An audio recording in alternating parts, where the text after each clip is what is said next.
Hello everyone, हम लोग शुरू करने जा रहे हैं चैप्टर बायोमॉलिक्यूल्स। एक वीडियो हमने बनाया था, उसके आगे हम वीडियो बना नहीं पाए, तो जल्दी से इसको रिवाइज करते हैं और जो टॉपिक्स बचे हैं उनको कंप्लीट करते हैं। तो सामने आपके लिखा हुआ है, अगर आप नोट करना चाहें नोट कर सकते हैं। बायोमॉलिक्यूल्स की एक इन्होंने इंट्रोडक्शन दे रखा है कई बुक्स में कि it is the branch of science which deals with the study of biomolecules and their role in living organisms. ठीक है, तो बायोमॉलिक्यूल्स बेसिकली है क्या, तो हम लोग इसको पढ़ते हैं अपने हिसाब से। इसमें सबसे इम्पॉर्टेंट हो जाता है चैप्टर में कार्बोहाइड्रेट, सीबीएसई बोर्ड एग्ज़ाम्स के लिए, उसको भी कवर करेंगे। सबसे पहले समझते हैं बायोमॉलिक्यूल्स है क्या। तो इसको हम लोग ब्रेक कर लेते हैं दो पार्ट्स में, बायो एंड मॉलिक्यूल्स। बायो का मतलब क्या हो जाता है, living. Molecules are the combination of atoms, तो इनको हम लोग मॉलिक्यूल्स ही बोलेंगे। तो बायोमॉलिक्यूल्स बेसिकली क्या हैं, ये वो मॉलिक्यूल्स हैं which are either present in living organisms or are needed by living organisms for their survival. Either they are present in them, मौजूद हैं पहले से, or they are needed by living organisms for their survival, उनके survival के लिए। ठीक है, तो बड़ा सिंपल सा है, इसको याद रखना। ठीक है, पूछा नहीं जाएगा आपसे, no one is going to ask you what are biomolecules, तो you are not suppose to learn the definition, आपको याद नहीं रखना इसका डेफिनेशन। हमारे लिए है कि ये वो मॉलिक्यूल्स हैं जो लिविंग ऑर्गेनिजम्स के लिए ज़रूरी हैं। जैसे फॉर एग्जांपल एक मॉलिक्यूल हम लोग ले लेते हैं C6H12O6, ये एक मॉलिक्यूल है। किसका मॉलिक्यूल है, ज़्यादातर बच्चों का आंसर आता है ग्लूकोज। ठीक है, बचपन से पढ़ रहे हो ग्लूकोज C6H12O6, इसीलिए ज़्यादातर इसी को देख के आपके तुरंत ज़ुबान पर ग्लूकोज ही आता है। जैसे फॉर एग्जांपल कोई कुछ भी खा रहा हो, वो मैगी खा रहा है, जबकि सबको पता है मैगी सिर्फ प्रोडक्ट का नाम है, वो मैगी के नूडल्स होते हैं। तो नूडल्स खाए जाते हैं, कंपनी नहीं खाते हो आप लोग। ठीक है, तो वैसे ही ये जो है मॉलिक्यूल, ये ग्लूकोज का भी हो सकता है, फ्रक्टोज का भी हो सकता है, गैलेक्टोज का भी हो सकता है। ठीक है ना, तो किसी का भी मॉलिक्यूल है। अब ये एक ऐसा मॉलिक्यूल है which is needed by living organisms, हमारे लिए बहुत ज़रूरी है। जब हम लोग वीकनेस महसूस करते हैं तो वी टेक ग्लूकोज। ठीक है, सिंपलेस्ट फॉर्म ऑफ फूड है, तो ये एक बायोमॉलिक्यूल है। ठीक है, अब हम लोग आगे बढ़ते हैं। तो सबसे पहला जो बायोमॉलिक्यूल हम लोग पढ़ने जा रहे हैं दैट इज़ कार्बोहाइड्रेट। और जैसा कि हमने आपको बताया कि बोर्ड के लिए ये बहुत इम्पॉर्टेंट हो जाता है, बोर्ड एग्ज़ाम्स में यहाँ से क्वेश्चन आना ही आना है। कार्बोहाइड्रेट्स का स्ट्रक्चर, इस पर बेसिकली क्वेश्चंस आएंगे। ठीक है, तो क्या होता था, इसको कायदे से सुनिएगा। हम लोग थोड़ी पुरानी बातें भी करेंगे, थोड़ी नई बातें भी करेंगे। शुरुआत में क्या होता था, कार्बोहाइड्रेट्स को हम लोग क्या कहते थे, हम लोग इनको कहते थे hydrates of carbon. Earlier, in earlier days they were known as hydrates of carbon, जैसा कि इसका नाम है कार्बोहाइड्रेट, तो we use to call them hydrates of carbon. ठीक है, कार्बन के साथ हाइड्रेट ग्रुप की प्रेजेंस हो। इनका जनरल फार्मूला हो जाता था CxH2O होल वाई, ये इनका जनरल फार्मूला हो जाता था। ठीक है, लेकिन जैसे जैसे आगे स्टडी होती गई, लोग और पढ़ते गए, रिसर्च होता गया, तो उसके बाद इसके डेफिनेशन में भी चेंजेस आ गए। ठीक है, पहले कहा जाता था कि कार्बोहाइड्रेट्स आर ओनली शुगर्स, मीठे होते हैं तो इनको बोला था they are sugars, they are sweet in taste. लेकिन इसके बाद पता चला they are sugars as well as they are non sugars. ठीक है, ज़रूरी नहीं कि वो मीठे ही हों। तो ये कुछ नई स्टडी के बाद न्यू डेफिनेशंस आई हैं कार्बोहाइड्रेट्स की। तो अगर आपसे पूछा जाए क्या होते हैं कार्बोहाइड्रेट्स, तो आप बोलेंगे they are optically active polyhydroxy aldehydes या पॉलीहाइड्रोक्सी कीटोन्स। ठीक है, या तो ये पॉली हाइड्रोक्सी एल्डिहाइड्स होते हैं या फिर पॉली हाइड्रोक्सी कीटोन्स होते हैं। ठीक है, यानी कि ये ऐसे कंपाउंड्स हैं जिनमें या तो एल्डिहाइड ग्रुप की प्रेजेंस होगी या कीटो ग्रुप की प्रेजेंस होगी। अगर एल्डिहाइड की है तो इनको हम लोग बोलते हैं एल्डोसिस, और अगर कीटोन ग्रुप की प्रेजेंस है तो हम लोग इनको बोलेंगे कीटोसिस। पॉली माने मैनी, हाइड्रोक्सी माने OH ग्रुप की बात हो रही है, ठीक है। तो इन कंपाउंड्स में यानी कि कार्बोहाइड्रेट्स में OH के साथ एल्डिहाइड CHO ग्रुप हो सकता है, या फिर OH के साथ कीटो CO ग्रुप कार्बोनिल ग्रुप की प्रेजेंस हो सकती है, ठीक है। अब आगे बढ़ते हैं हम लोग क्लासिफिकेशन पे, ठीक है। इसके बाद आता है हमारा क्लासिफिकेशन। तो इसके नोट्स कैसे बनाने हैं, आपके पास बुक्स वगैरह होंगी, नोट्स अपने ही बनाइएगा। सबसे पहले आप लोग बायोमोलिक्यूल्स चैप्टर की हेडिंग डालिएगा, लिखिएगा बायोमोलिक्यूल्स है क्या। तो पीछे एक डेफिनेशन हमने लिख रखी है छोटी सी, इसको चाहिएगा नोट कर लीजिएगा। इसके बाद बायोमोलिक्यूल्स के बाद आप लोग कार्बोहाइड्रेट्स की बात करिएगा, उसकी डेफिनेशन कि पॉलीहाइड्रोक्सी एल्डिहाइड्स या पॉलीहाइड्रोक्सी कीटोन्स होते हैं, और उसके बाद क्लासिफिकेशन। तो क्लासिफिकेशन इनका जो हुआ, पहले जैसा हमने आपको बताया इनको बोला जाता था शुगर्स एंड नॉन शुगर्स। अगर ये शुगर्स हैं तो इसमें क्या आते थे, ग्लूकोज, फ्रक्टोज, केन शुगर जिसको हम लोग सुक्रोज बोलते हैं, ये हमारे क्या हो गए शुगर्स। और नॉन शुगर्स में क्या आ गए हमारे, स्टार्च, सेल्यूलोज, ये हमारे क्या हो गए नॉन शुगर्स हो गए, ठीक है। तो ऐसे कुछ क्लासिफिकेशन था, ये पुराना क्लासिफिकेशन है। अब नए क्लासिफिकेशन के अनुसार हम लोग इनको कैसे क्लासिफाई करते हैं, सबसे पहले मोनोसैकेराइड्स, फिर डाइसैकेराइड्स, फिर ट्राइसैकेराइड्स एट्सेट्रा, ठीक है। तो मोनोसैकेराइड्स क्या होते हैं, ये वो कार्बोहाइड्रेट्स होते हैं जिनकी आप हाइड्रोलिसिस नहीं कर सकते, यानी कि सिंपलेस्ट फॉर्म ऑफ कार्बोहाइड्रेट, जैसे ग्लूकोज, फ्रक्टोज, ये हमारे मोनोसैकेराइड हैं। C6H12O6 जो है, चाहे तो आप मान लो ये ग्लूकोज है, चाहे मान लो फ्रक्टोज है, ये डायरेक्टली कंज्यूम होता है हमारी बॉडी से, डायरेक्टली।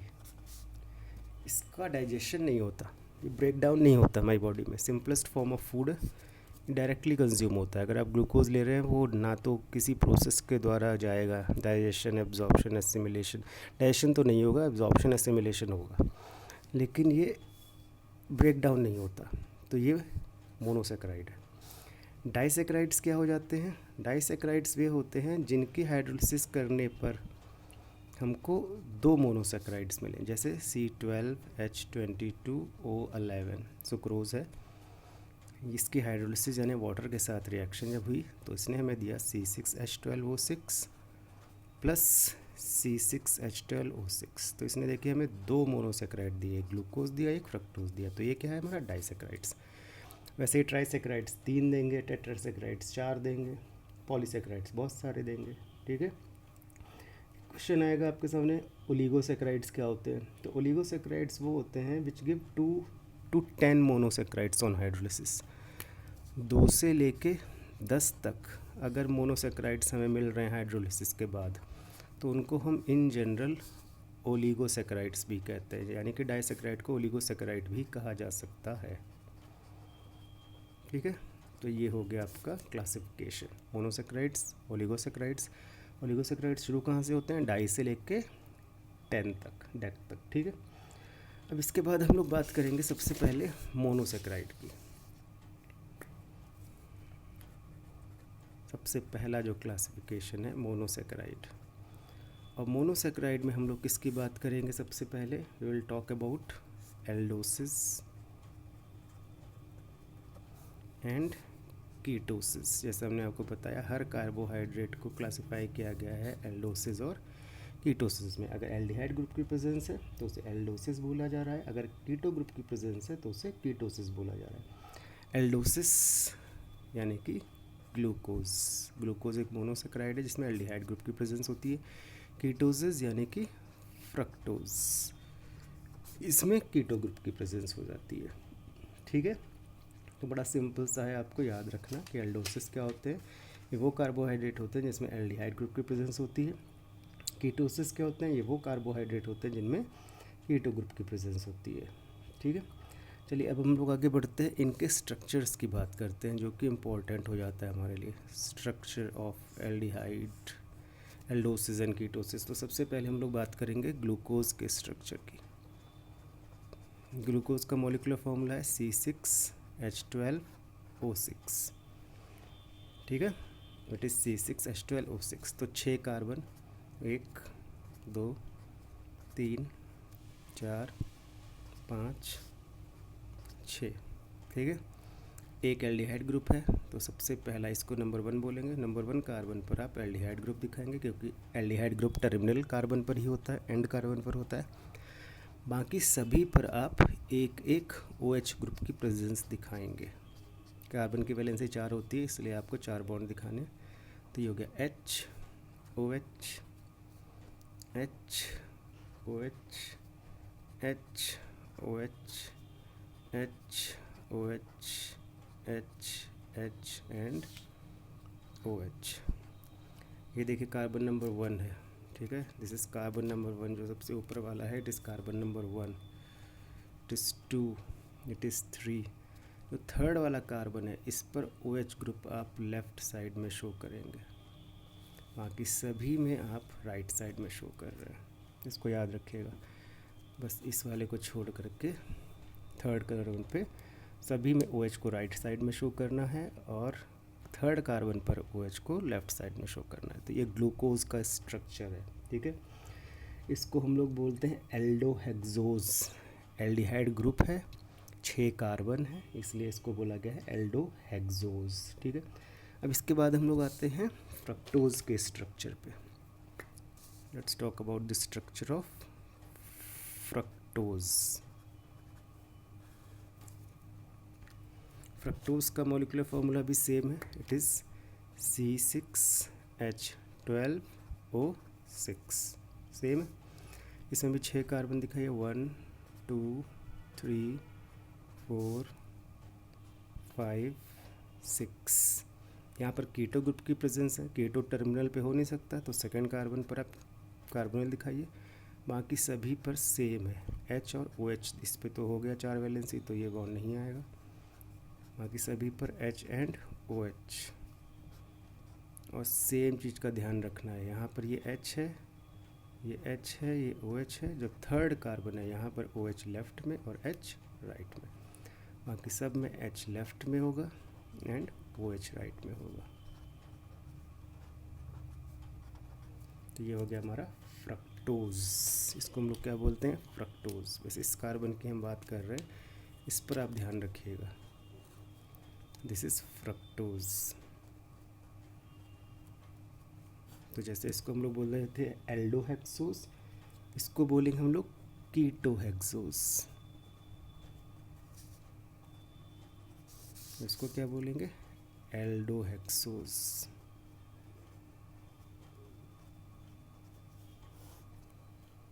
ठीक है, तो ये आपके स्ट्रक्चर हो जाते हैं किसके, ग्लूकोज एंड फ्रक्टोज के। अभी आप लोग इसमें भी फर्दर स्ट्रक्चर्स पढ़ेंगे, जैसे डी ग्लूकोज, डी फ्रक्टोज, तो वो भी हम आपको यहीं पे बता देते हैं, ठीक है। जैसे आपसे पूछा गया कि draw the structure of D glucose या draw the structure of D fructose, तो क्या ध्यान रखना है, सिंपल सी बात ध्यान रखनी है। नंबरिंग करिए ऊपर से 1 2 3 4 5 6 करके। तो जो 5th वाला कार्बन है हमारा, इसको देखिए आप, 5th वाले कार्बन पर, ये 4th है, ये 6th है, 5th वाले कार्बन पर अगर OH is on the right hand side,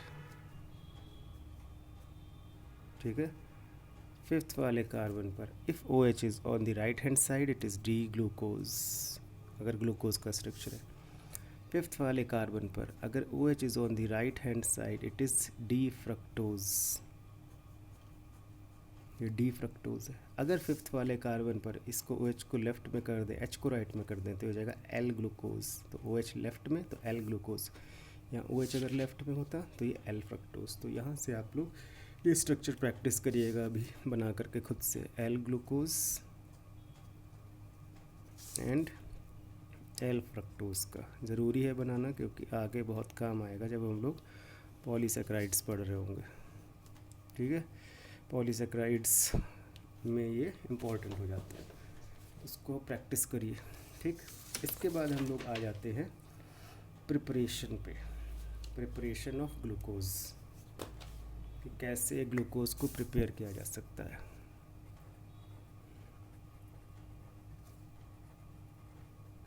preparation of glucose.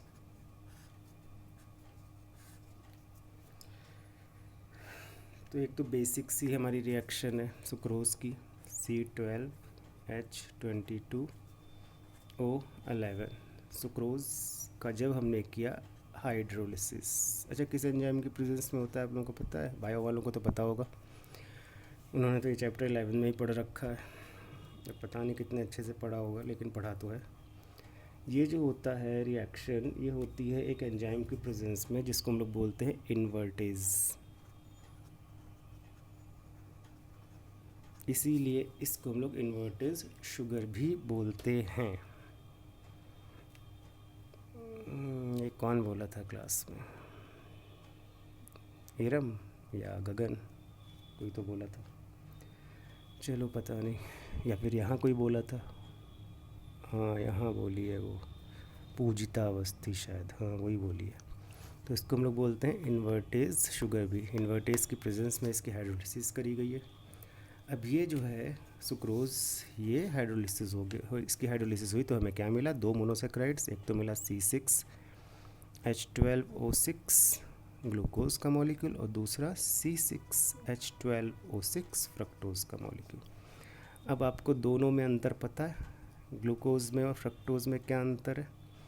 Glucose में कौन सा फंक्शनल ग्रुप है? एल्डिहाइड। फ्रक्टोज में क्या है? कीटोन। दोनों के स्ट्रक्चर्स बना सकते हैं, D glucose D fructose, L glucose L fructose के।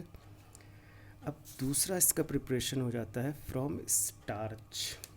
पहला तो है फ्रॉम सुक्रोज, जिसे हम लोग केन शुगर कहते हैं, दूसरा हो जाता है फ्रॉम स्टार्च।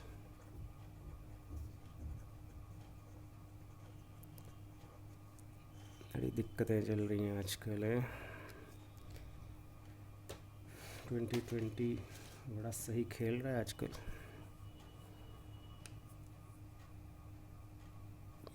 कोरोना, फिर गैस लीकेज, अब वो आ रहा है साइक्लोन, फिर कुछ और होगा, फिर कुछ और होगा। 2020 में मुझे लगता है गेम ही ख़त्म हो जाएगा। कोई नहीं करना तो है काम, पढ़ लिखने लेना है, इतना पढ़ लो पढ़ लो पढ़ लो, कम से कम अगर ऊपर जाओ वहाँ भी कोई पहुँचे होंगे बेचारे बिना पढ़े, उनको पढ़ा देंगे, तो पढ़ाते रहो। चलिए, फ्रॉम स्टार्च, स्टार्च का फॉर्मूला क्या हो जाता है? C6H10O5 का होल N, ये स्टार्च है। इसका हमने किया हाइड्रोलिसिस, यहाँ पे होल N है इसीलिए N मॉलिक्यूल्स वाटर के लिए गए। जब हमने इसकी हाइड्रोलिसिस करी तो हमें मिलेंगे N molecules of glucose, N molecules. ठीक है, तो ये भी हमारा हो गया preparation of glucose from starch. ये पूछी नहीं गई है। हाँ, एक रिएक्शन ज़रूर आई है, how to check the presence, एक क्वेश्चन आया है, CBSE ने पूछा है बोर्ड एग्जाम्स में, how to detect the presence of OH in glucose. तो उसको हम अभी लिखवा भी देंगे आपको क्वेश्चन, और आप जो है उसको याद कर लेना। याद क्या करना, आपको याद ही है, ऑर्गेनिक का थोड़ा सा कंसेप्ट उसमें लग रहा है। चलिए, अब हम लोग आते हैं कुछ इसकी केमिकल प्रॉपर्टीज़ पर। ठीक है, केमिकल प्रॉपर्टीज़, तो पहला क्या है केमिकल प्रॉपर्टी? ग्लूकोज की हम लोग बात कर रहे हैं। ठीक है, देखिए ये ग्लूकोज है, इसको जनरल स्ट्रक्चर हम लोग बनाए CHO, पहले कार्बन पर था, फिर CHOH थे, तो CHOH का होल 4 लिख देंगे, और लास्ट हमारा CH2OH, ग्लूकोज है ये। इसका हमने किया रिडक्शन।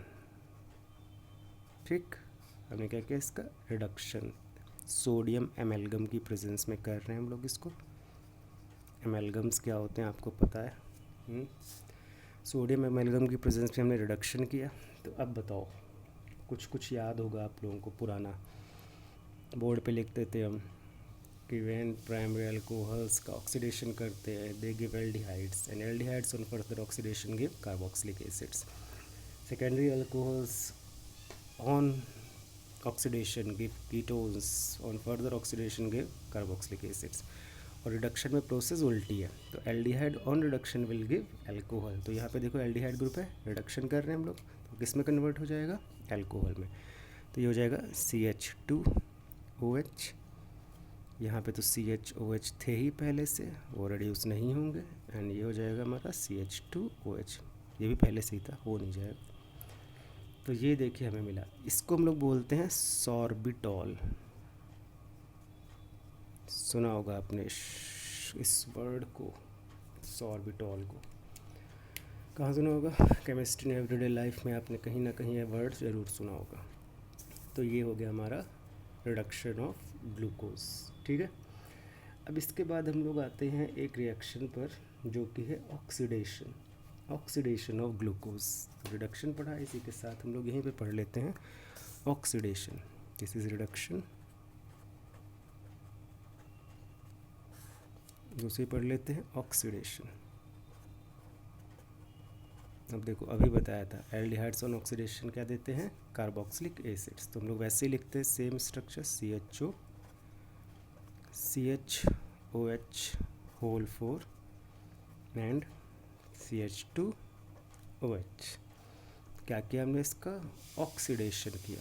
तो जब हमने इसका ऑक्सीडेशन किया तो इसकी ऑक्सीडेशन आप करा सकते हैं ब्रोमीन वाटर की प्रेजेंस में. तो आप लोग लिख दीजिएगा एरो के ऊपर Br2, H2O, ब्रोमीन वाटर. तो हमें क्या मिल जाएगा, aldehyde on oxidation give carboxylic acid. तो ये कन्वर्ट हो जाएगा कार्बोक्सिलिक एसिड में. ये मिलेगा हमें COOH, CHOH का होल 4 एंड CH2OH. इसका नाम क्या है, इसका नाम है ग्लूकोनिक एसिड, ग्लूकोनिक एसिड. ठीक है, इजी है, कोई दिक्कत नहीं आनी चाहिए. अब देखिए जब हमने इसका ब्रोमीन वाटर के साथ किया है ऑक्सीडेशन, तो ये है हमारा माइल्ड ऑक्सीडेशन. माइल्ड ऑक्सीडेशन का मतलब सिर्फ यहाँ पर एल्डिहाइड ग्रुप का ऑक्सीडेशन हो रहा है, बाकी ग्रुप्स का नहीं हो रहा है. ठीक है.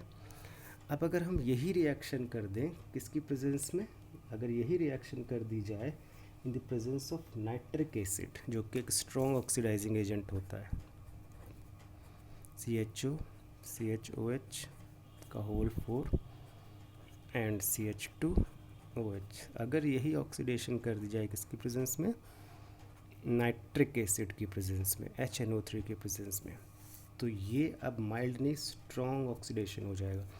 तो ये जो CHO है ये भी कन्वर्ट होगा COH में, बाकी CHOH का होल 4 और ये CH2OH जो है टर्मिनल वाला नीचे वाला, ये भी कन्वर्ट हो जाएगा COOH में. इसको हम लोग बोलते हैं ग्लूकैरिक एसिड, ग्लूकैरिक एसिड. इसका दूसरा नाम भी है सैकरिक एसिड. तो इसको आप लोग सैकरिक एसिड भी बोल सकते हैं, SACCHARIC एसिड. ठीक है. तो ये हमारे हो जाते हैं ऑक्सीडेशन रिएक्शंस. ठीक है, इतने ज़रूर करने हैं आप लोगों को, बाकी आपको अगर रेफरेंस बुक में मिलते हैं तो उनको भी समझने की कोशिश करिएगा. ठीक है. अब देखिए ये तो हो गया हमारा क्या, structure of glucose, structure of fructose. ठीक है. इसके अलावा अब हम लोग नेक्स्ट जो फेस है इस चैप्टर का वो है हमारा साइक्लिक स्ट्रक्चर ऑफ ग्लूकोज. तो अभी आप इतनी प्रैक्टिस करिए इसको. ठीक है. नेक्स्ट वीडियो कंटिन्यू करेंगे वो साइक्लिक स्ट्रक्चर ऑफ ग्लूकोज से करेंगे, उसके बाद आगे बढ़ेंगे. ठीक है. तो ये 20-25 मिनट्स के वीडियोस कर करके हम लोग ये चैप्टर 4-5 लेक्चर्स में ख़त्म कर देंगे. ठीक है. एक दिन में शायद हम 2 बना लें या 3 बना लें, तो उसको फॉलो करते रहिएगा. चलिए, थैंक यू.